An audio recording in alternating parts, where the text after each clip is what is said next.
Benaiah Show, where we highlight the stories of entrepreneurs, great people, and builders who are shaping their industry with great creativity, purpose.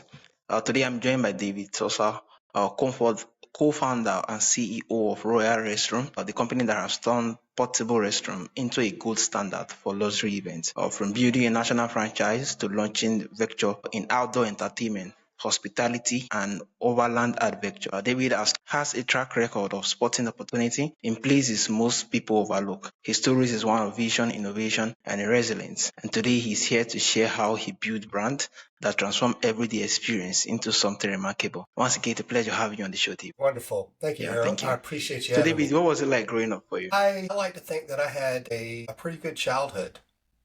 I grew up in Savannah, Georgia. We grew up in the coastal region here. Growing up on Wilmington Island was rather unique, I think, to a lot of people because I got to spend my time in playing in the marsh and in rivers and creeks and crabbing and fishing and, doing little boy stuff, getting dirty, playing in the mud, building forts. I had a good Wow, that childhood. was really pretty amazing. So, were there hints growing up that actually more like a sport that you were going to become an entrepreneur later in life, or how did it actually came into being? I think that I've always kind of had that entrepreneurial spirit. My parents were never well off, so I always wanted more.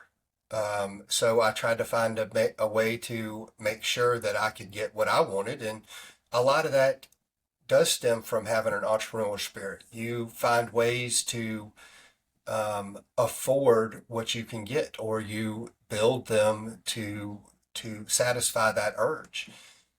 So growing up, I think I always had that knack of wanting to do something more, to be something better, and not necessarily just follow the flow, but to Wow, create my own amazing. path.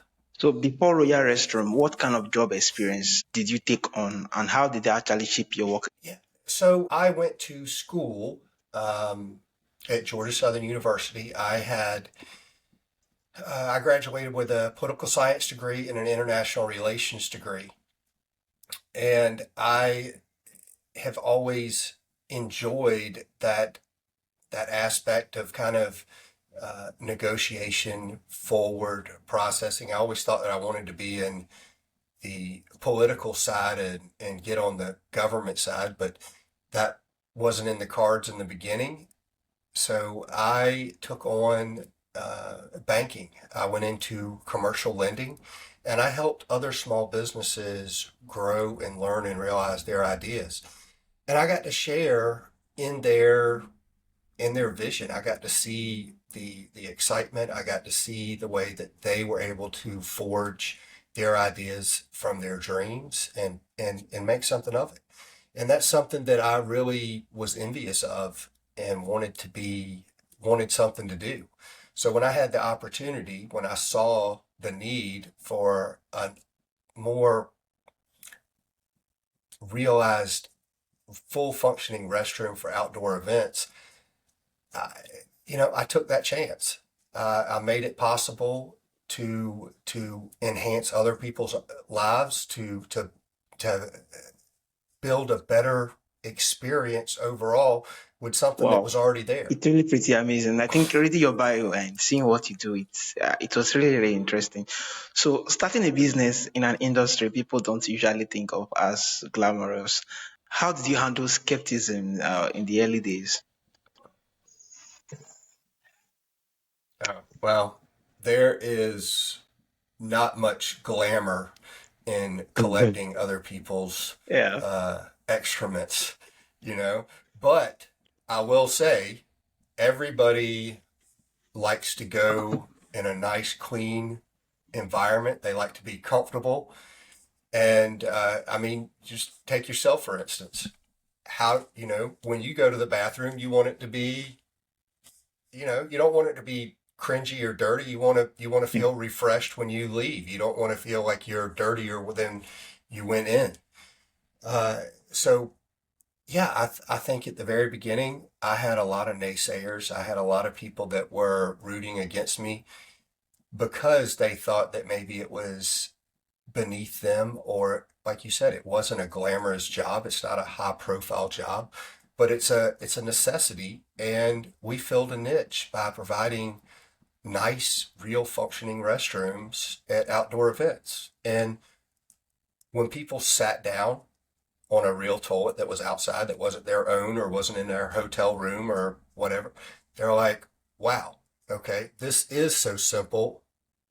And I'm not going back to the other way anymore. Wow. This is the way I Oh, want to go. this is pretty amazing because I remember more like was it 2020? And I was working on a particular company and one of the engineers brought it up that they were into engineering stuff in construction of road. That the side business it does was waste management, and I was like, why are you into engineering and why are you into business? And he said the waste business even provides more revenue in terms of profits compared to or the engineering aspect of it, that even if the waste business might look as though not glamorous, but at the end of the day, it's flexible to run, and the dividends most times is once you are willing to do the hard work behind the scene, that it's really profitable, and that just shifted my mind to what one can do when it comes to job, not just in quotes what community actually think. Yeah, glamorous or not glamorous, at the end of the day, it's serving value, and once you can do it very well, yeah, you're actually helping the community and building things better off. And hearing you saying it is actually lovely. Absolutely. Yeah. Well, it's one of those things. I've been to a lot of board meetings. I've sat on a lot of different committees. I've sat in, building concepts and plans. Yeah, Everybody has an idea. Everybody wants to tell you how to do something. Everybody has their way that they think that this is way. Let me tell you, you start talking about yeah, waste management, no one has an opinion. They're like, whatever you say. No one wants to fight you on that. So whatever it is that you say, they will usually be like, okay, conversation's over. We're going to do what you tell us. That nobody yeah. wants to claim to be an expert in well That was really in amazing. shit. So, what was the turning points when you realized Royal Restroom could actually grow into a national brand? uh, I think the overall need, once it was available and once it got out there, people started to recognize a change in the industry. The Mm. consumers demanded more. People saw that there was something different, and they're like, "Hey, why can we not have this here? We want this as well." It doesn't necessarily just have to be for a wedding. It can be for any kind of outdoor event, and especially when you go down to community events and nonprofit events, you elevate that entire atmosphere. You make putting on those events enjoyable and something that is memorable, and it just, like I said, it just elevates the overall experience of the event. So it's not a distraction. It Yeah, actually wow, enhances it. amazing, so true. So, franchising can be tough. What did you learn in scaling from one location to over 50 across the country?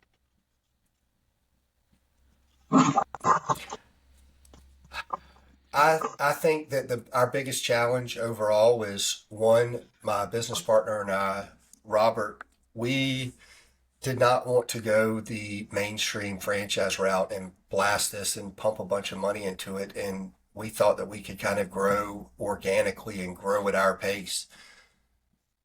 That was probably our biggest mistake because we should have grown faster. We should have gone the proper routes and heeded the advice that the experts were giving us. I think that's a problem Yeah, with all entrepreneurs is they want to do it themselves. They feel like they know how to do something.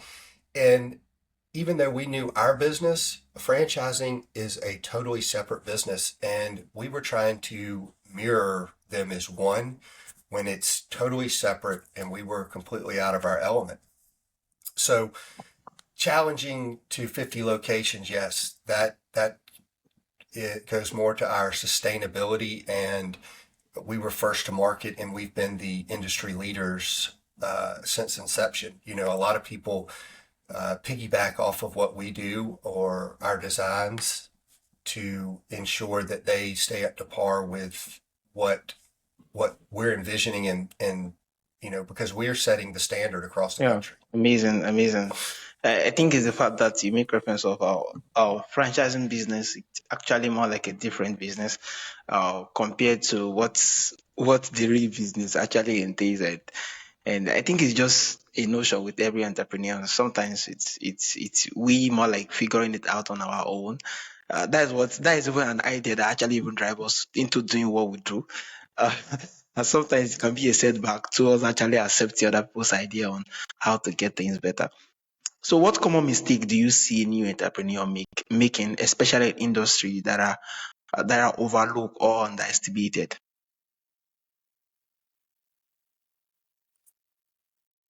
I think that from in a franchise world, I think that most entrepreneurs that are looking to scale and looking to expand their brand, I think that they themselves a lot of times hold themselves back, or you know, the exact opposite. They have such a huge vision that they miss all the details to actually hit that mark.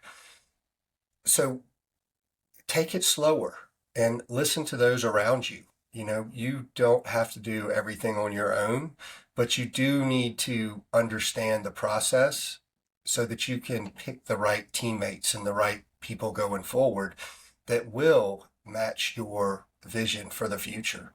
Uh, you know, I, myself and Robert, our mistakes were that, we didn't want to give away too much of our brand. We thought that, that we would lose some of that vision and that stake, when in reality, we should have let go of it and should have taken the advice of others. So, because there are people that are a lot smarter than us, and it's always best to not be the smartest one in the room.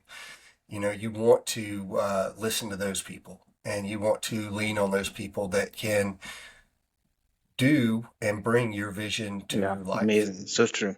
Listen to them and see innovative ways to put that into practice to make your work better.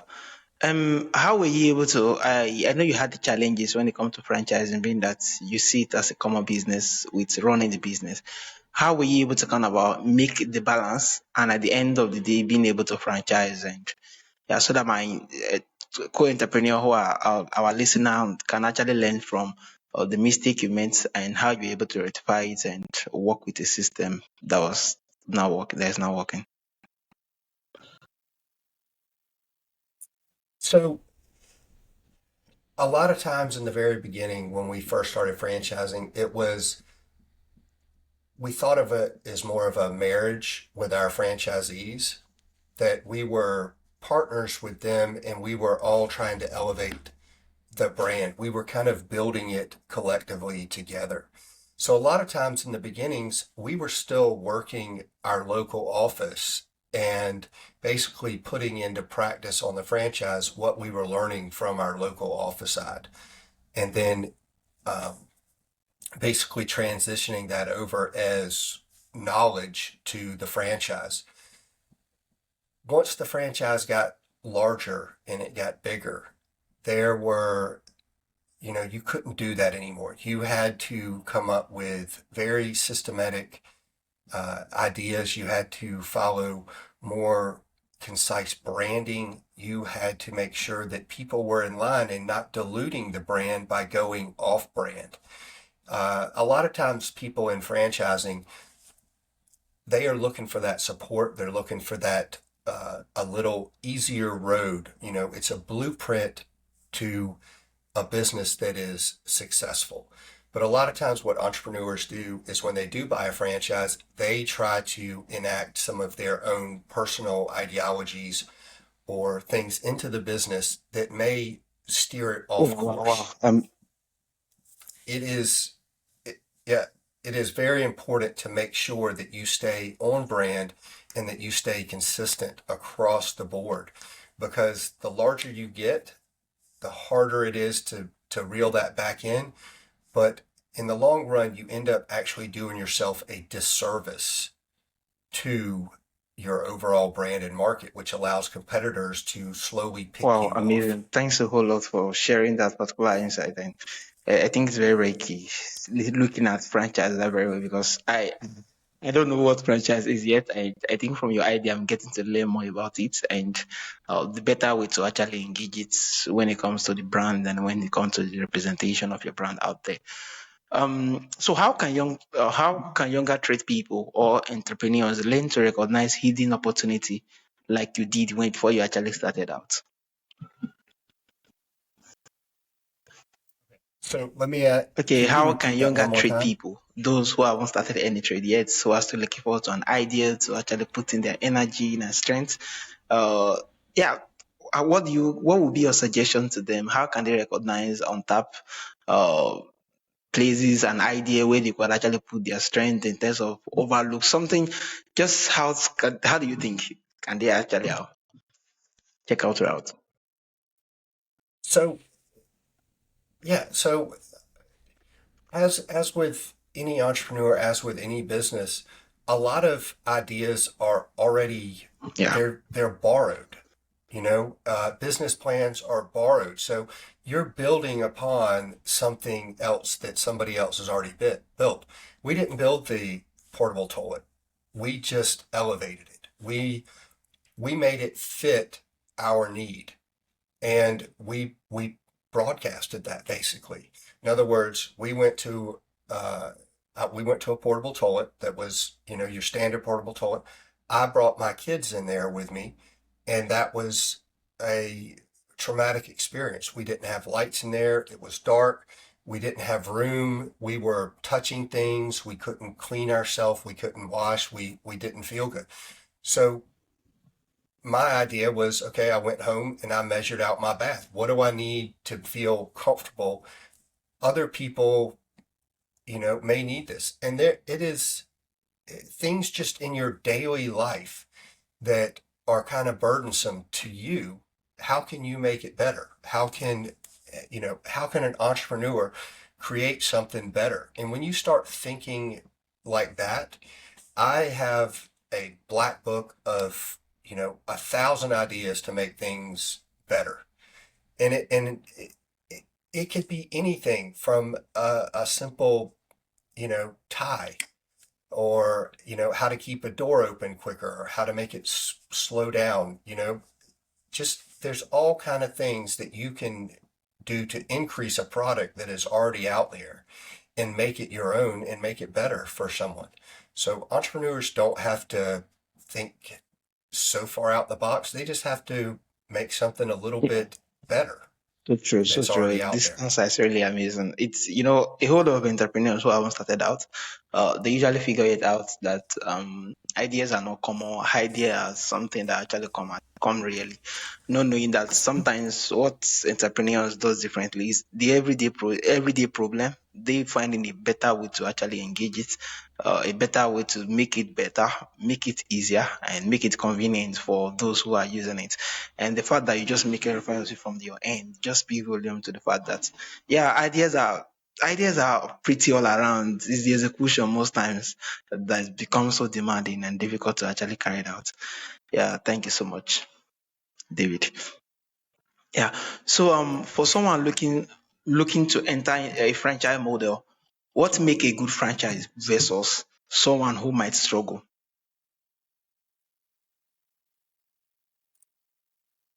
So when you're searching for a franchise, most people almost automatically look for things that they enjoy doing, that they want to do, which is why restaurants are always so popular. A franchise, though, is a blueprint that if you follow this blueprint, if you do what they say, they're saying that you're going to be successful. That's not always the case. You have to put in the work to make it successful. You have to do your own legwork to make it successful. But you want to look at market, you want to look at population, you also want to make sure that it's going to be something that you're going to enjoy doing, um, and something that you're okay, you know, making sure that it's something that you can get behind 100%, that you can wear on your sleeve, that you want to be proud of. You know, it's not always just about money. It's also about the core vision of the business, the underlying methods. You know, do you treat people good? Do you provide something good to your community? Do you make this world kind of a better place? Do you make are people happy once they've left? Do you provide those experiences? So picking a franchise is really like, you know, what the first thing is what do you like? You know, how what is your passion, and what can you provide by buying a franchise that fits a need in your community or your city? Amazing. Thank you so much for this, David. I think it's the part that I just make reference of it that apart from looking forward to something that make you money, it's you looking forward to something that actually make a difference in terms of your community, in terms of your employees, in terms of what you love and everything, because it requires a whole lot of work to actually more like make it better and to make the idea very well. Yeah, thank you. So you have built multiple businesses across hospitality, entertainment, and adventure. How did you decide which ideas to pursue and which to leave behind? So a lot with exactly what you just said about what we've been talking about earlier. Being at events, doing thousands of events, being in different parts of the world, being at different parts of my country, I see struggles. I look at what other people are doing. I look back and I'm like, how can you make, you know, looking at the present system, how can we make this better? How can we make it easier? How can we make it more affordable and provide a better experience? And so, you know, I've looked into different beverage trailers. I've looked at LED TV trailers, office trailers, sink trailers, shower trailers, laundry trailers. All of these things add uh, an element that enhances the overall experience or fits a need that is necessary that is being overlooked until the last minute. Uh, you know, like we did a lot of disaster resource planning in the very, very early stages, starting with Hurricane Katrina. And real quickly, you know, our bathrooms were very much needed. But what we also saw from being out there is, man, a hot shower, it really cleanses the soul. It resets the day. You know, it transforms your entire feeling and kind of body by washing off. You don't feel that grime, you don't feel that grit, and you know you're ready to start the day and you're ready to get going. It brings that sense of normalcy back. And so those are just small things that we looked at when we were planning our businesses for the future and trying to meet the needs of clients, even though they may not have been aware that they needed them just yet. We saw the need for it, and now it's somewhat of a Oh, standard practice. amazing, amazing. I think you did just speak volumes to the fact that once you're already in the line of the business and you are thinking constantly how to make things better, how to make things better and serve your customer better, there's definitely going to be other side of the business along which you have actually more like rated out. Definitely, as I start thinking more about it. Um, I think from your bio, it speaks volumes. You have a whole lot of couples of mentors, more like I was starting out your business and growing it. What role did mentor actually play in the growth of your business and your entrepreneurship journey? And how do you think my other entrepreneur can actually engage mentorship in building what they built? And yeah, what do you think?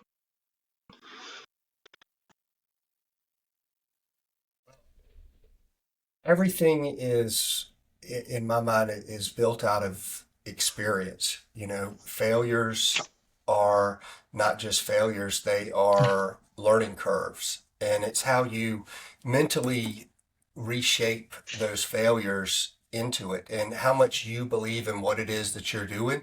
And if you just need to pivot, it doesn't mean that you need to abandon that idea. You just need to change it. And what are those aspects that you need to change? And it's kind of almost like when you're growing up and you do those chemistry sets and the hypothesis and the theories and stuff. You continue to test until you achieve the proper outcome. And when you have people around you that support you and those that offer that wisdom because they've been in similar situations, it speeds up the process. But you also want to make sure that your support staff, the people that are behind you, are not just telling you what you want to hear. You want them to be truthful with you, and you can't take those kind of things personal. They're trying to help you, even if you're not sure that you're seeing it correctly. And when you do hit a milestone, and when you do have success, you know, there you need to make sure that you have that gratitude and thankfulness that you've been able to achieve it, and make sure that you celebrate it so that it is not lost upon you or those that have been through this struggle with you. Just because it's been difficult for you, you've probably made it difficult on others. So make sure that everyone is appreciated in the success of what you're doing. Experience really speak volume in entrepreneurship, and just hearing it for you just speak volumes. Being that sometimes it's through failures and errors and success, you get to kind of learn a whole lot of couples of things. But when it comes to making things right, so from your perspective, what quality makes someone stand out when seeking opportunity in industry like events, hospitality, or franchising? Uh, I think that kind of comes from an early age, somebody that is looking uh, to do something a little bit different. That could be, uh, you know, just questioning the overall authority of what's going on. They're not followers. They're usually your leaders. They're the ones that sit back and they maybe listen. They don't just question everything, but they formulate the ideas and the needs that actually make a change, or that are they're bringing or adding value to something.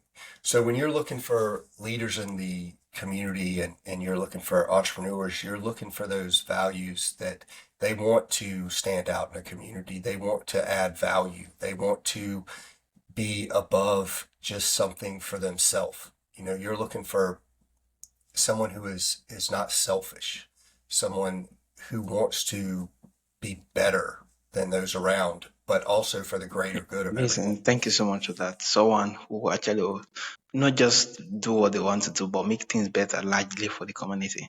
Yeah, thank you. So how do you balance innovation with practicality, especially when creating product or service people rely on at events? Well, that goes back to the whole failure thing. Yeah. You have to test it. You have to think about it. You have to fantasize about it. You have to envision it. But the first thing that I think that you need to do is put that idea out there. When you put it out there and you talk about it and you put it on paper or you put it in a text, um, that vision starts to come out, and you start seeing all the different ways that it could be beneficial. The failures will come even if you don't see them, because that is the testing process. That's the vision is the innovation. The practicality is what really is happens when you put it out there. One of the big things that we did with was sink trailers. We had this whole grandiose vision with sink trailers, especially with COVID and all these festivals. People didn't necessarily understand it or get it. So it took a while for people to follow that. But when you put it at the right events, um, people understood it. They went to it. And then it became something a little bit more Yeah. necessary. In other words, when we do restroom trailers, some people can't afford those, so they still put porta potties out. Well, by providing a sink trailer with porta potties, you have that element of, okay, you know what? We didn't provide a restroom trailer, but we did provide a sink trailer. People still feel refreshed. They still feel clean because it's something that they're able to look in a mirror. They're able to wash their hands. They're able to dry them off. They're ready to go. They can go to the food trucks. They can go eat. They can go on about their day without worrying about feeling dirty because they've opened a porta potty door or been inside of a traditional porta potty. You were able to provide that. So right there, the vision was there, but the practicality of it failed until we found the right solution and the right match to go with the product. Amazing. Thank you so much for that. The practicality and the fact that you're able to test the idea out and see how they work with it and how to actually improve on it. So, what role has storytelling played in building your brand and helping people see restroom TV, or campus as more than just a product? Well, I think our origin stories of how we started really made an impact in the very beginning, which was I took my daughters to a porta potty when they were potty training. So my youngest was on my hip, and I walked into a bathroom with Stella, and I'm trying to figure out how to fit into this, and I turn around, and she's got her hands on the toilet, and she's looking into it like, why is there a poop down there? Um, that kind of freaked a little girl out. First time ever being in a porta potty, and certainly trying to learn to potty train. So from that experience, what transpired next was I had to hand one of my daughters off to somebody outside, and I held her up over the porta potty so that she wouldn't touch anything, and she ended up peeing all over me. Well, I go from kind of frustrated to irritated really quickly. Because when I walked out, I look at all of these people out here, and we are going to the bathroom um, in basically a hole in the ground. When we've got food trailers out here, we've got tents, we've got lights, we've got bands going, and we're going to the bathroom like the Stone Ages. It's not. It's not adequate enough. It's not that um, it's not that it's so much degrading as it is we can do better. We have the ability to be better. We have the ability to do better. It's just what is the accepted term? What is the acceptability? How much are we going to take before we push back? And when people realized that there was a different option and a better option, and that people's overall experience really was elevated, people stayed longer at events, um, it's become the new norm in the US for festivals and outdoor Wow, events. that was pretty amazing. I think the fact that you just shared the story about me, it just dawned on me as though I'm part of the stories. I'm seeing how similar thing could actually happen to me, and the fact that the storytelling and how you actually make reference of how the idea came about, the story, the origin of the stories is really really lovely, and everybody get to resonate with it, being that they have been to party, they face similar issues, and they could see what solution you were bringing into being by what you actually created, and that is pretty really amazing. So you have been featured on TV show and entrepreneur platform. How has sharing your story publicly influenced your business?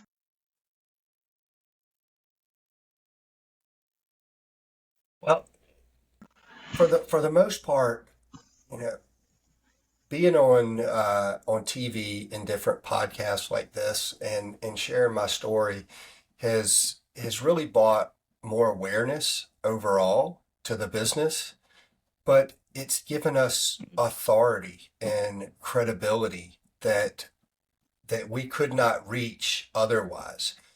Being able to talk about our business, being able to see it on TV, it really makes people sit back and think, okay, one, why didn't I think of this?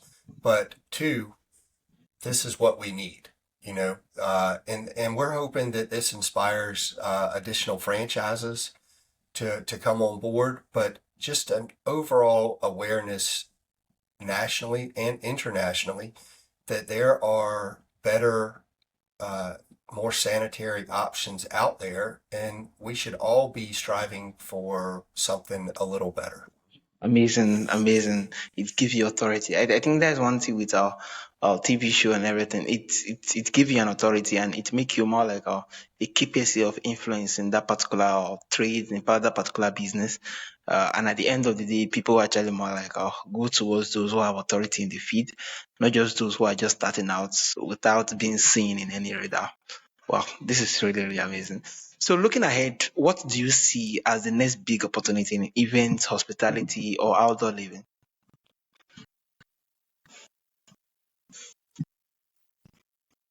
I would like to see Royal Restrooms become more than just Royal Restrooms. I feel like there is a huge market that we can capture because of our experience gained in restroom trailers. I think that we can provide other opportunities with events and festivals through our beverage trailers, through office trailers, through our TV trailers, even refrigeration trailers, because all of these events need these products. They are just typically singly sourced from multiple different vendors. And I think that it could be a huge savings for us because a lot of time for not only the event, but for us so that we can do it all inclusively. So I would like to see the next 5 to 10 years us still mainstream. We are Royal Restrooms, but branch off a little bit. Be a little bit more open to some other opportunities and continue to be that wow effect that we brought for the last 20 Amazing, years. amazing. So, finally, for the younger trade persons and entrepreneur listening, what is one piece of advice you want to carry with them about building a business and a legacy? What would be one advice you give to them? Start now. Best piece of advice I would say is you don't need a business plan. You don't need all the kinks worked out. You need to start now, start testing. You don't have to have $1 million or whatever to start. Figure a way to start now, and you can make the changes as you go because every business does, changes. Hmm. It has cycles, and you have different levels. One of the things that when we first started, we're not the same as we were 20 years ago. Our trailers have changed, our marketing has changed, our vision has changed. We primarily focused just on weddings when we first started. Weddings are maybe 15, 20% of our business now. That's it. Where it used to be 100%. So my advice is don't wait, don't keep thinking about it, and certainly don't keep talking about it. Do it. You don't, I see people all the time. They talk about it and they kick the tires. They beat around the bush. They keep making excuses for themselves not to do the business. Oh, I don't have the time yet. I don't have the money. I need to do this. No, just do it. What you've got right now, just do it. Start small. You don't have to have if it's a restaurant, you don't have to have a brick and mortar. Start on the street. Start cooking at your friend's house. Start doing a party. You go to a festival. Start somewhere. You can start small. You can grow. Test your idea because how many businesses, they all say this. What is it? 75% of businesses fail within the first 2 or 3 years. Yeah, that's because you've invested all this money and you've never tested anything. You've never tried it. Test it. Start small. You don't have to be big. Oh, Just thank you. do it. You will find Yeah, what you thank you so need. much, David. Just do it. Start out. And I think it's the fact that when it comes to entrepreneurship, experience speaks volume, and the fact that testing your idea is very, very key. Sometimes you won't even know the size of your markets or what your market is going to look like until you get started. When you get started, you figure it's easier for you to figure it out better, work on a better system and find out that, in fact, it's even while still getting started, you find some other crazy idea you could actually leverage on and actually make things right. Yeah, thank you so much. Also, David, how can my audience connect with you? How can they learn more about you? And how can they do business with you? What platform? And yeah, just share. Yeah. So our business, royalrestrooms.com, you can find us on all the social media links and the website. I can be found at davidsauers.com or on LinkedIn under David Sauers. And, I'd be happy to help talk with anybody that is trying to be an entrepreneur and a self-starter. And, I am that is something that I have found that I enjoy. I am not one of those top leader expert, people, but I am very good at that beginning stage, to help you get started. What is it that you're looking for? Um, because that's what truly makes gets that entrepreneurial spirit going is getting out there and doing it. Oh, amazing. This is really amazing. Yeah, thank you so much. And thank you so much for giving back to the community, for making reference, for making yourself available to discuss with entrepreneurs who are willing to actually more like come around and yeah, see the way you could actually help them. Thank you so much, David. Yeah, David. Yeah, David. Thank you for My sharing your pleasure. journey for reimagining portable restroom to building brand and elevate everyday experience. Your story shows that with vision and persistence, even the most overlooked industry can become platform for innovation and impact. For our listener, you can learn more about David's work at Royal Restroom and his other venture through his website and social platform. And to everyone tuning, remember, opportunity often hide in plain sight. It's up to you to see it, shape it, and build something lasting. Until next time, keep building, keep growing, and keep inspiring. Once again, it's lovely having you on the show, David. Yeah, thank you. Yeah. Thank you. I really appreciate it. Good luck.